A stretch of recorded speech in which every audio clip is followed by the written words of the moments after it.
পুরীর মন্দিরে প্রত্যেক দিন ধ্বজা পরিবর্তনের রহস্য আসলে আজ থেকে শত শত বছর আগের ঘটনা।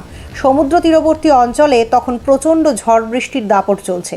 এমন সময় হঠাৎই শ্রীক্ষেত্র পুরীধামের জগন্নাথ মন্দিরের শীর্ষ ধ্বজাটি ঝড়ের দাপটে খণ্ড খণ্ড হয়ে ঝরে পড়ল নিচে।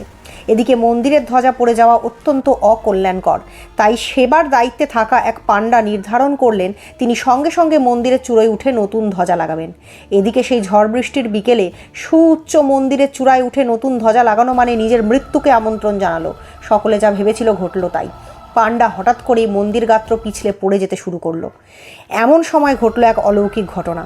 এক অদৃশ্য হাত তাকে হঠাৎই টেনে ধরলো ওপরের দিকে। পাণ্ডা আবার মন্দিরের চূড়ায় উঠে নতুন ধ্বজা লাগালো। এরপর একদিন রাত্রিবেলা সেই পাণ্ডা জগন্নাথ দেবের থেকে স্বপ্নাদেশ লাভ করলেন যে এরপর থেকে প্রত্যেক দিন বিকেলে জগন্নাথ মন্দিরের চূড়োর ওই ধ্বজা পরিবর্তন করা হবে এবং ওই পাণ্ডার বংশের লোকেরাই সেই কাজটি করবে। জগন্নাথ দেবের এই মাহাত্ম্য যদি ভালো লেগে থাকে তাহলে অবশ্যই সবাই কমেন্ট করে যান জয় জগন্নাথ।